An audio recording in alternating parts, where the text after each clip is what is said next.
Hindi makapaniwala ang marami sa ginagawa ni Jeric Raval kapag napapanood ang daring scene ng sariling anak. Nakakaya niya nga bang panoorin ang bed scenes ng kanyang sexy star na anak? Proud tatay nga ba ito sa ginagawa ni AJ Raval? Inulan nga ng reaksyon ngayon ang ginawa ni Jeric nang minsan umano siyang manood ng pelikula ng anak. Hindi naman lingid sa marami ang pagiging sexy star ni AJ Raval, na isa ring Viva Max artist kung saan madalas ay rated SPG ang mga palabas. Pumatok si AJ sa masa dahil sa karisma nito at kaakit-akit na ganda maging ang kanyang kaseksihan. Ngunit malaking tanong sa marami, proud nga ba ang kanyang ama sa pinili niyang career?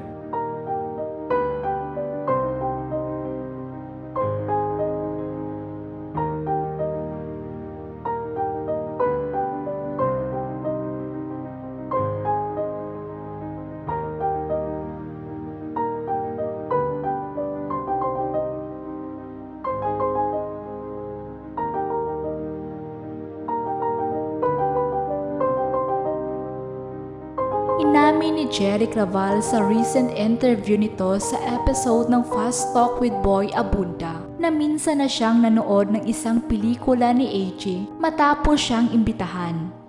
Pero kwento niya nang ipakikita na ang love scenes ng kaniyang anak, lumabas na umano si Jeric. Hindi niya kayang panoorin ang intimate scenes ng kaniyang anak na si AJ Raval.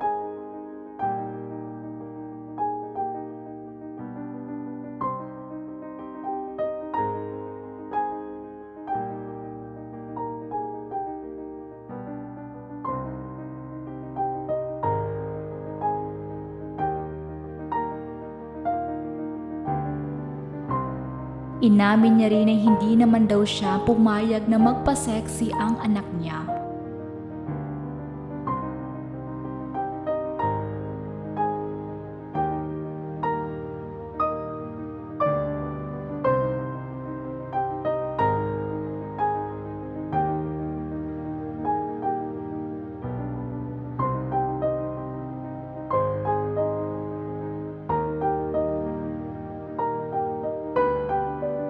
Tila sinundan ni AJ ang yapak ng kanyang ina na si Alyssa Alvarez.